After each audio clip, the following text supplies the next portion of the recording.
Hi folks, welcome to another episode of the Friendly Council, our deck building series that we are doing with the Friendly Open group. And joining me, a couple of very special people, and the first among them is my usual co-host, Hannes. Hello. Hi, Miha. Thanks for having me again. Always a pleasure, Hannes. So who is our other guest tonight? We have our amazing colleague from Friendly Open, Renaud. Welcome to the show. Hey, what's up, guys? What's up? Glad that you could make it. And I'm really curious. So, what do you like to play? What are you presenting today? Oh, what a surprise. Targaryen. Yeah. Ooh, nice. And what kind of agenda are we playing? Free folk. Not free folk, free companies today. Okay, very, very cool. Yeah, we had free folk already. Now we get free companies. Yeah, a real That's Targ deck. nice. Nice, nice. I'm looking forward to it. Free companies, I think, with Targaryen, I smell mercenaries. Is that the theme or is it something else? Yeah, it's mainly around the mercenaries. And yeah, it's a little version with Lisonomar, which is the new card from the European champion Reynard Mm-hmm. from As High as Honor. So, yeah. Okay. And what's basically so the general strategy with the deck? So what kind of deck is it? How do you want to win a game with this? So this deck is kind of tempo and really you need to set up your board and really play the power challenges, defend, and really play with the discard pile. So Okay. it's really, yeah, it's really influenced by Marine and Sir Barristan Selmy and Tyrion. So it's really a discard pile thing, draw, discard, and like this circle around those areas. If you guys are ready, we can dive in and start with maybe with the plots. Okay, yeah, it's so you start with the plots. Great. Yeah. Let's hear it. So classic opener, late summer feast. Yeah. So to get some gold going for building backboard and getting characters on the Yeah, board. exactly. Yeah. Mm-hmm. Brand the Builder, Mm-hmm. Close Call, Mm-hmm. Counting Coppers, All right. The Father. Yeah, that makes a lot of sense, I think. I see where this is going, I think. Yeah.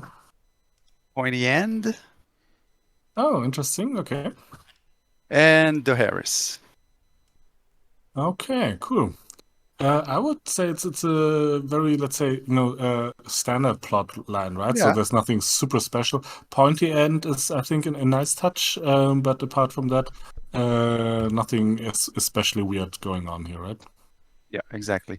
So pointy hand could be interchanged with maybe First Snow. Mm-hmm. First Snow and the Harris together are really strong. You can bounce crossing decks with First Snow, and you can First Snow into the Harris for big aloof decks. So it helps squeeze the opponent. But let's keep the opponent on the side for now, and let's dive in what the deck can do. With the mainly we can also with the Father and the Harris. The thing is with this deck is the restricted character is Aegon, 3 of. Mm-hmm. So finding a way to make him jump the board and come back to hand, or just get rid of him off the board, so you can play him again. The Mm-hmm. Father is a good tool for that. At some extent, at some point, if you need the Harris for it, of course you're not gonna play the Harris turn 2, so Mm-hmm.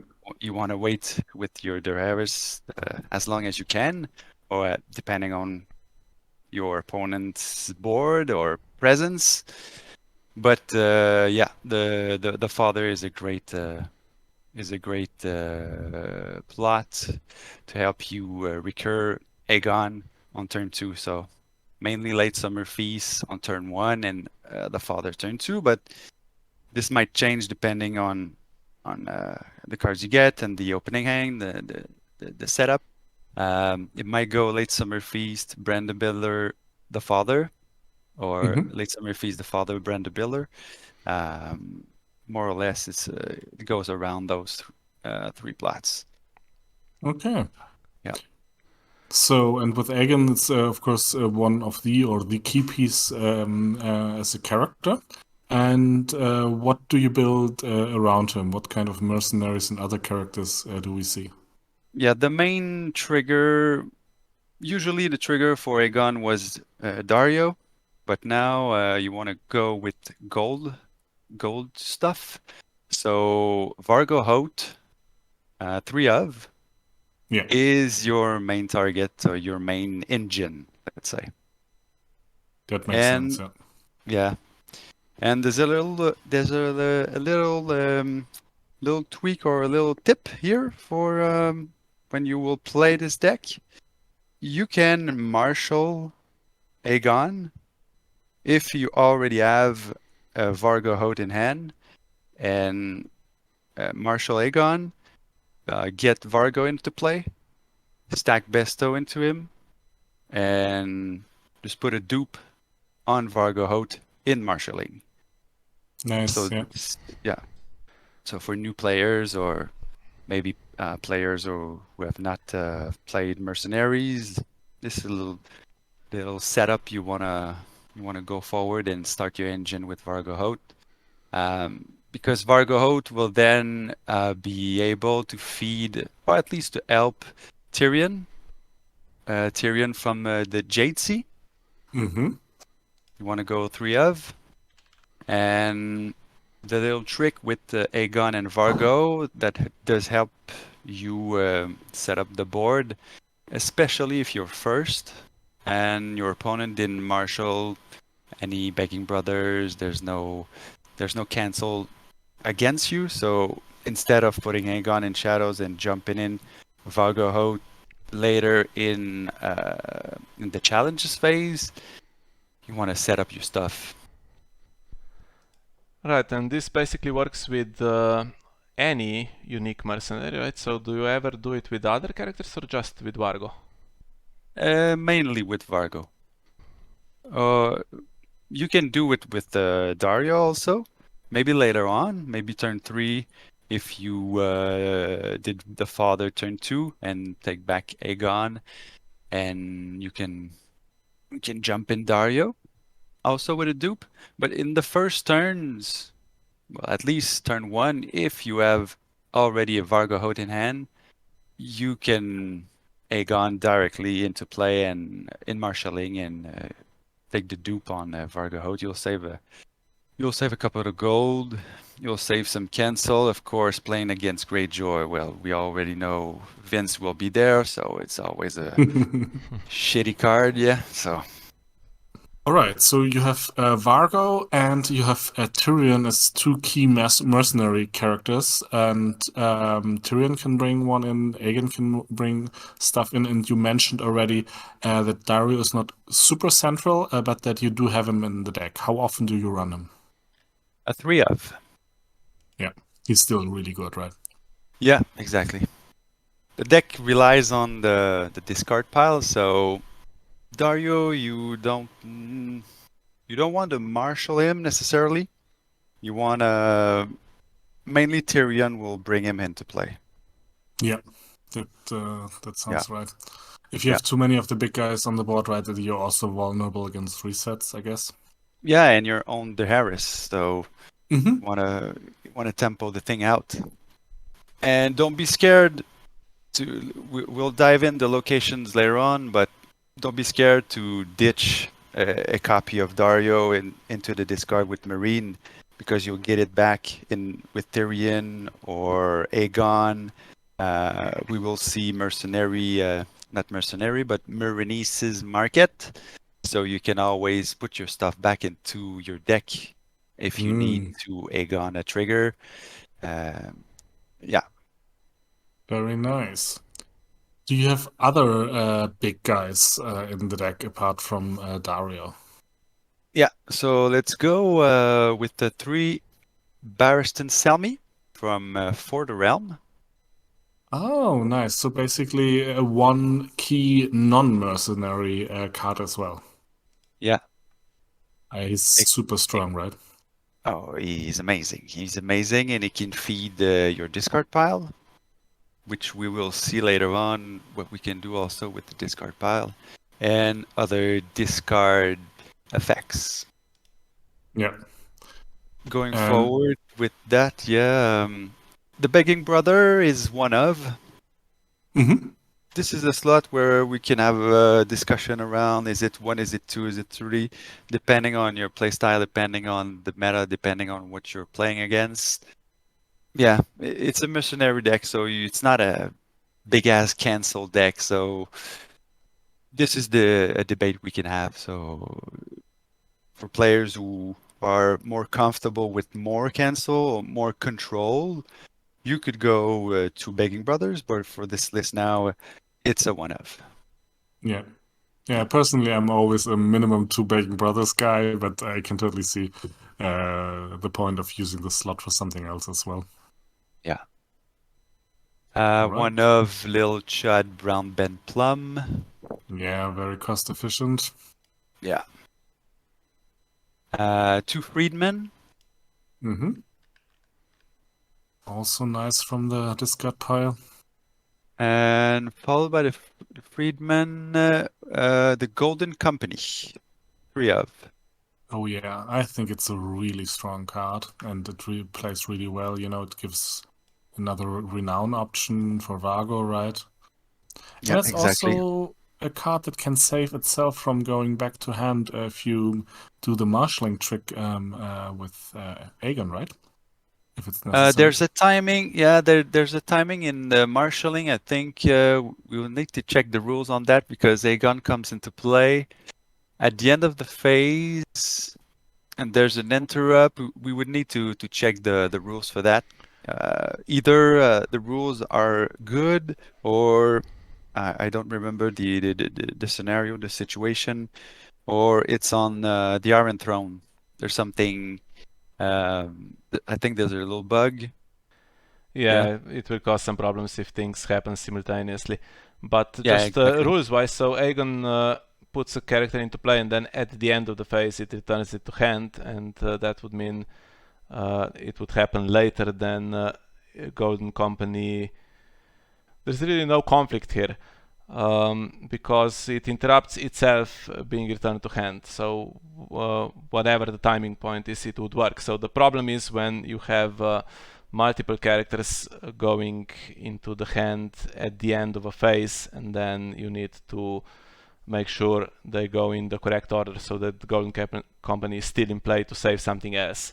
And if Exactly. there is more than one returning at the exact same timing point with a delayed effect, then the first player will decide the order. But the Iron Throne, I think, does it, I'm not sure, I think does it in the order in which the abilities were originally triggered. I think that's how it does it, because it so rarely comes up and it's not really properly implemented. So if something like that happens, you would need to do it manually. But in this case, I think if you marshal Aegon in the marshalling phase to put Golden Company into play, it's unlikely that you will come into this situation where you have more than one of these delayed effects happening at the end of marshalling. Yeah, exactly. All right, so 3 Golden Companies, and at the beginning you mentioned that you also have Lysonomar, the new card designed by Rainer Chevcik. How often do you play him? Oh, 3 of. Such a good card. Okay. Such a good card. Can you tell us a little bit, what do you use him for? Because his ability is quite special, I would say. It's probably the only card that has this type of ability. Yeah, the ability I will use the word breaks. The ability breaks the framework of the game because it forces the opponent to declare defenders before. So it brings up a new. We can put up the sheet that we've done for the timing, but it creates like a tiny window before the actual timing. So it's really interesting to see and to have played him a couple of games here and there. Mostly on opponents. I mean, the opponent will unoppose the challenge most times. So it's interesting to have an unopposed and an insight. And with the deck, we're going to go forward with the other characters, but stacking renown and going to a big power challenge with the Sonomar. You have some insight, you have some renown, you have some effects with Barristan Selmy. That's really interesting. Okay, nice. It's interesting that you said that your experience is that people tend to not defend it at all, and because my intuition would have been that it works the way that people overcommit, and then you just poke basically, and then you have the next challenges free to go over the board. But yeah, it's definitely a cool and new thing in this deck. Yeah, exactly. Before Lisono, I was trying out the Septon UT, Hmm. UTT, Septon UTT. But it was so hard to stack gold on him and to have gold.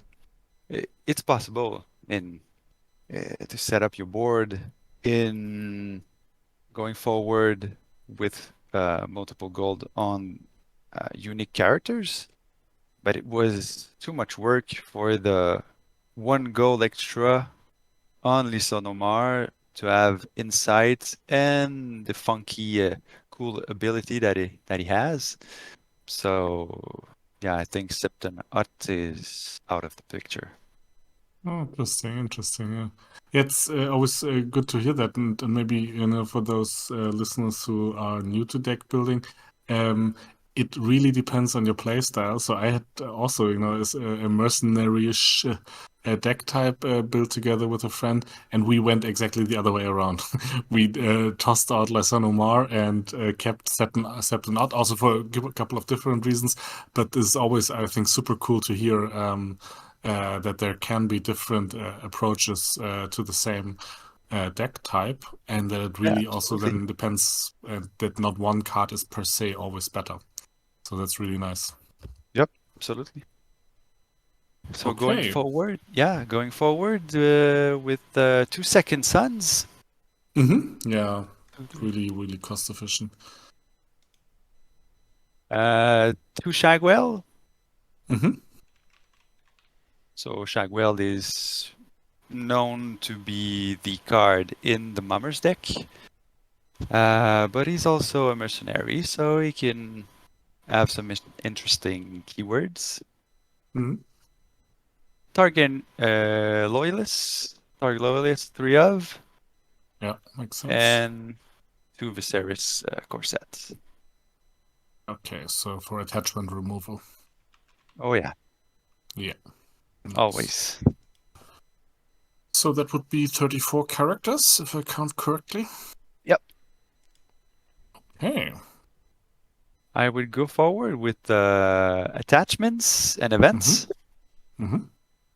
So 3 milks and when Yeah. seized. Okay. So mostly negative, well, exclusively negative attachments. Have you Yeah. considered mercenary contract, which would have been, an obvious thing maybe for Barristan, or do you think that's overkill?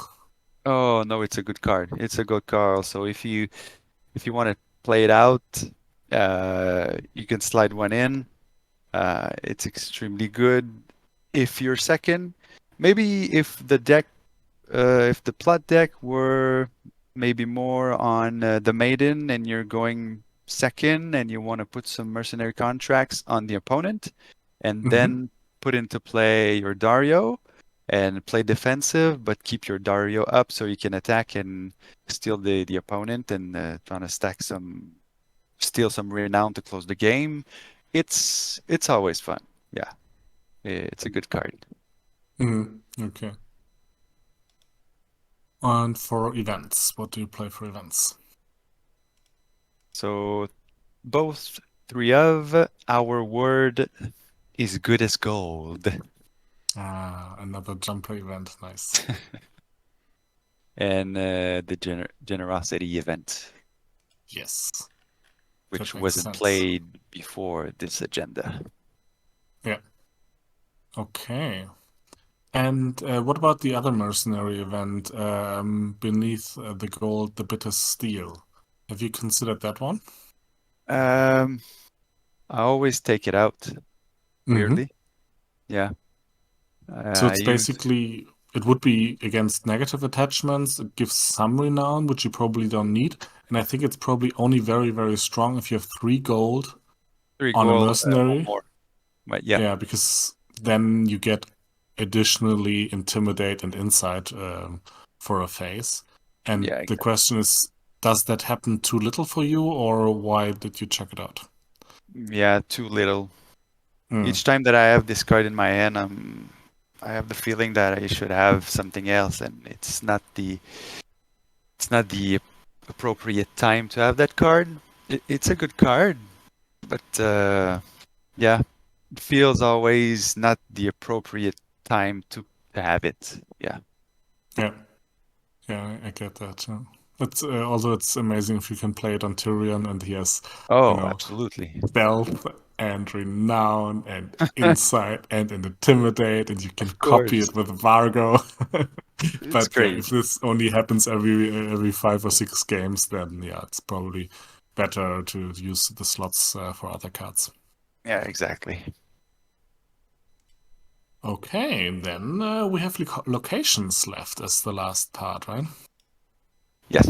So 16 should be at 34 characters, 4 attachments, 6 events, and we have 16 location. So a classic, good old classic flea bottom, 2 of, Yeah. because we're playing with the discard, and a good old classic flea bottom with second sun. It's always excellent. Two estate, Corset, Illyrios estate. 3 marine, Yeah. 3 markets, 3 iron bank. The redesign one, which is still good, but it's still a deck that is tempo. So the iron bank is playing his part on later rounds. So the long game, you really need to set up your stuff with this deck. Can't go crazy. This is not an aggro Khal Drogo deck. So Yeah, I think we see a lot of the Iron Bank in Free Companies decks. So before the redesign, the plan with the Iron Bank was to get some crazy numbers on it. So it basically doubled itself each round, right? So you could get 100 gold on it. But now, since Free Companies can always refill it if it goes down to 0, and there is Unbridled Generosity as well, and some decks, I guess Lannister has an easier way than that even.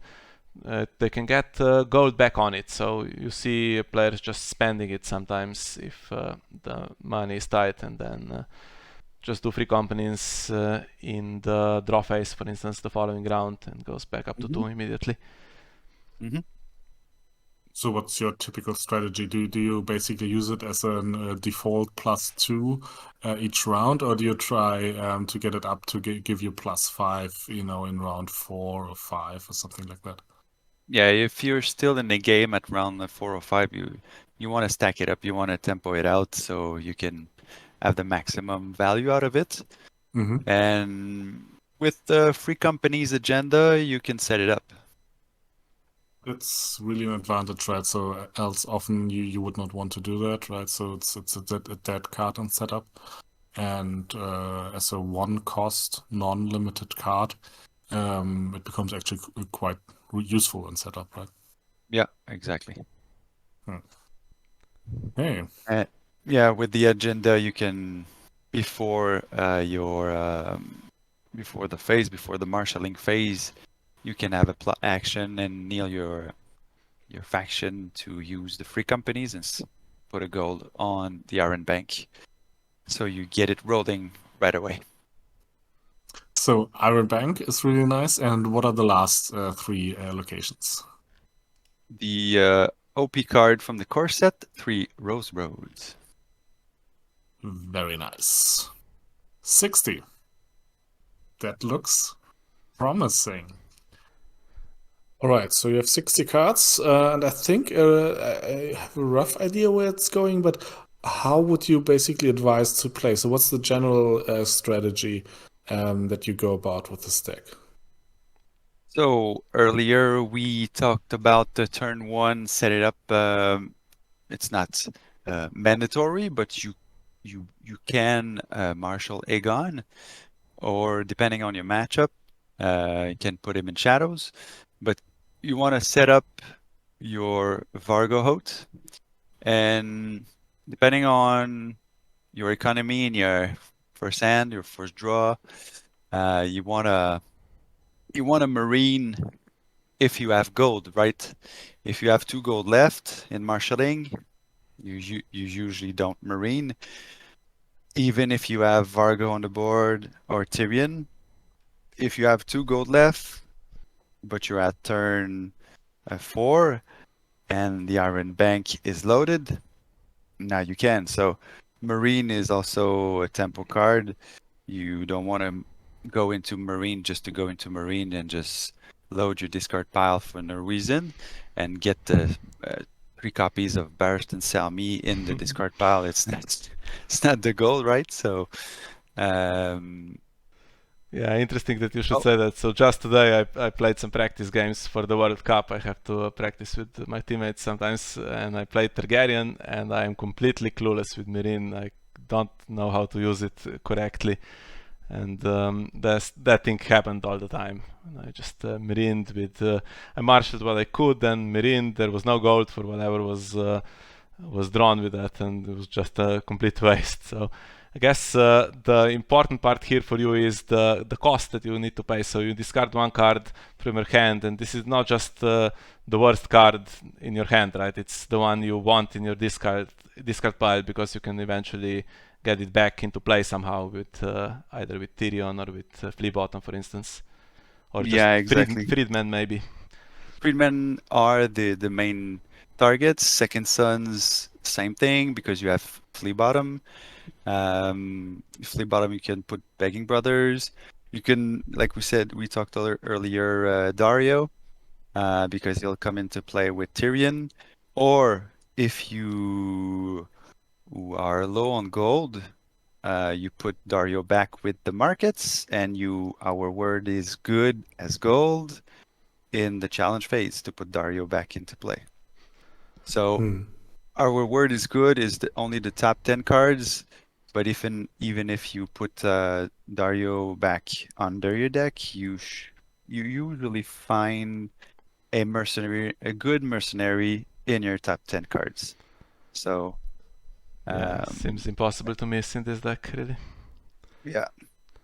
And going back to Marine, of course it's 3 cards and you want to draw, and most people are trying to draw and to, let's say that Marine has a high variance, so you want to lower it down. If you have the gold to put into play, the next 3 cards are coming in your hand. So it's not like a Targ Assault of the Shadow where you just want a Marine and you can reduce the variance of the Marine itself, where you can put the cards in shadows. You miss less good cards when you can put them into shadows, but here it all goes down into the discard pile. So you really need to tempo it out with Econ. Okay. Or the at least with Tyrion on the board, so you can put a mercenary back on the board and control Yeah. the power challenge and your board state. But from the characters, it's only Targaryen Loyalist, Barristan, and Aegon who cannot come back from the discard pile, right? And Viserys, right? All else could come in through either Flea Bottom or through Tyrion. And the event. Yeah, and the event, yeah, Yeah. from. Okay, yeah, but so that's quite some flexibility that you get there, right? And you also can have these chains, right? You could get Our Word is Good and then get Tyrion, and Tyrion gets one from the discard pile and stuff like that. Yeah, exactly. It's really a Mm. chain of recursion and building your board, you tempo your challenges, you protect your power, you get some renown on some golden company, you raise the claim with Barristan, put a freedman into play. So you really need to read the opponent's board, or really need to read the challenge's resolution to prepare your defense and your attack. Yeah. Okay. And no So Miss it's Sunday in the also deck. Sorry, Hannes. No Miss Sunday among the No characters. Miss Sunday. Because usually Marine decks, since she's such an easy discard, will take her, or decks that have any discard abilities, basically. Yeah, no Miss Sunday. Ooh, she could be. So if you have any observation or questions, you want to switch some cards, or uh, here we have a little few slots we can modify for Missandei, or there's a Targaryen lore list. You can go down to 2. You talked about earlier the event, but yeah. Oh, there's a one of Astapor you can play, but it's still costly. This costs a lot. Yeah, and the agenda doesn't really work with it, right? Because it can only No. place gold on cards without gold. So once it has its gold, you can no longer just keep filling it with that. You can fully load it at 4, and you can generosity on it to build it up to 5, but there's And I think Vargo, I guess, as well, if he's in play. yeah, if you have it all in play, it can be done. But if you're playing against Greyjoy with Victorian, well, that's all going to the trash, right? So it's going down to the bin. So or Murmur, or Night Flyers. Yeah. So, but I imagine that the deck needs a little, getting used to with these chains, then the different triggers, then in what order do I do the challenges, especially with Lyson Omar, and then Dario, who can stand or maybe steal a character. That's probably not something that you can play really well right the first time you have it, or that's how I imagine it. Is that correct? Yeah, it needs a little. It needs some reps. Yeah. Okay. But that's probably also what makes it really interesting to play, right? Exactly. Yeah. Okay, so Cool. one last thing, the plots we've just started with, of course, in this video, and we haven't really talked in detail, but now that we know the deck a little bit, so one thing that immediately stands out, there is no March to the Wall, even though you're using your discard pile quite a lot. So is there any particular reason? Do you just not have the kind of aggressive strategy that reduces the board into a good march so that you would get a good target on the opponent's side? Yeah, mainly because your board in the first round will be not wide enough, and because of the cards going back to your hand, either with Aegon, either with the event, Yeah. and the father seems to work better because you can have the opportunity or the flexibility to control at some point the opponent's board also. So yes, March to the Wall can do the same thing, but you don't choose what target the opponent's goes back to his hand. So pointy head could be switched with March to the Wall if that's that could be interchanged. Yeah.